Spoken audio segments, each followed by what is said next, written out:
Assalamu alaikum. Welcome to my channel Femina Cooking Lifestyle. Today recipe 3 layer China grass pudding. இஃப்தாருக்கு மட்டும் இல்லை, நம்மளோட Eid special ஸ்வீட்டும் கூட. இந்த 3 layer கடல் பாசி செய்கிறதுக்கு மெஷர்மெண்ட் ரொம்ப முக்கியம். கண்டிப்பாக வீடியோவை ஸ்கிப் பண்ணாமல் பாருங்கள். நான் ஒரு 7 கிராம் கடல் பாசி எடுத்திருக்கேன். அதை தண்ணியில் ஒரு 2 மினிட்ஸ் இதை ஊற வச்சு எடுத்துக்கலாம். இப்போ ஒரு சாஸ்பேன் எடுத்துகிட்டு அதில் நான் வந்து கடல் பாசியை சேர்த்துக்கிறேன். 1 கிளாஸ் வர அளவுக்கு தண்ணி சேர்த்துக்கோங்க. தண்ணி சேர்த்துட்டு இதை நல்லா மிக்ஸ் பண்ணி விட்டுக்கிறலாம். இது வந்து கடல் பாசி ஃபுல்லாகவே நல்லா கரையணும்.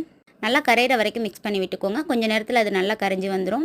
இந்த மாதிரி நல்லா கரைஞ்சதுக்கப்புறம் இப்போ நான் வந்து 1/2 லிட்டர் பால் எடுத்துக்கிறேன். தண்ணி சேர்க்காமல் பால் எடுத்துக்கோங்க. அப்போ தான் நம்மளுக்கு சாப்பிட்றதுக்குமே ரொம்ப டேஸ்டியாக க்ரீமியாக இருக்கும். இப்போ நல்லா ஒரு தாட்டி நல்லா மிக்ஸ் பண்ணி விட்டுறலாம். இப்போ கொஞ்சமாக வந்து வெண்ணிலா எசன்ஸ் எடுத்துக்கிறேன். ஒரு ஸ்பூன் வர அளவுக்கு வெண்ணிலா எசன்ஸ் எடுத்துக்கலாம். எடுத்துகிட்டு நல்லா மிக்ஸ் பண்ணி விட்டுருங்க. அப்புறம் வந்து சுகர் வந்து உங்களுக்கு எந்த அளவுக்கு சுகர் வேணுமோ அந்தளவுக்கு நீங்கள் சேர்த்துக்கோங்க. நான் ஒரு சின்ன கப்பில் 1 கப் எடுத்துக்கிறேன்.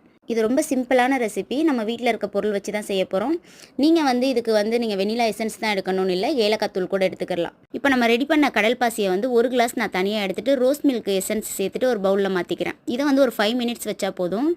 இது செட் ஆகி வந்துடும். அது வரைக்கும் நம்ம வந்து ஸ்டவ் ஆனில் தான் இருக்கணும், இல்லைனா மிச்சம் இது எல்லாமே வந்து செட் ஆகிரும். அதுக்காக அதை சிம்மில் வச்சுக்கோங்க. நான் அடுத்த லேயர் வந்து ஒயிட்டில் தான் எடுத்திருக்கேன். அதையும் வந்து ஒரு 5 மினிட்ஸ் நம்ம ஃப்ரீசரில் வச்சு எடுத்துக்கலாம். நான் 3வது லேயருக்கு வந்து பிஸ்தா தான் எடுத்திருக்கேன். நான் வந்து கலர் எதுவுமே சேர்க்கலை. குழந்தைங்களுக்கு கொடுக்குறதுனால கலர் அவாய்ட் பண்ணிடலாம் அப்படின்னு சொல்லிட்டு, சரி அதை கம்பேர் பண்ணுறப்போ இது கொஞ்சம் ஓகே அப்படின்னு சொல்லிட்டு இந்த எசன்ஸ் எடுத்துக்கிட்டேன். இப்போ நம்ம ஒரு ஸ்பேச்சுலா வச்சு அப்படி இல்லைனா ஒரு ஸ்பூன் வச்சுட்டு மெதுவாக இந்த மாதிரி ஊற்றி விட்டோம் அப்படின்னா நம்மளுக்கு வந்து கலக்காமல் இருக்கும், ஒன்றோட ஒன்று மிக்ஸ் ஆகாமல் இருக்கும். இது பார்க்க மட்டும் இல்லைங்க, சாப்பிட்றதுக்குமே ரொம்ப டேஸ்டியாக இருந்தது.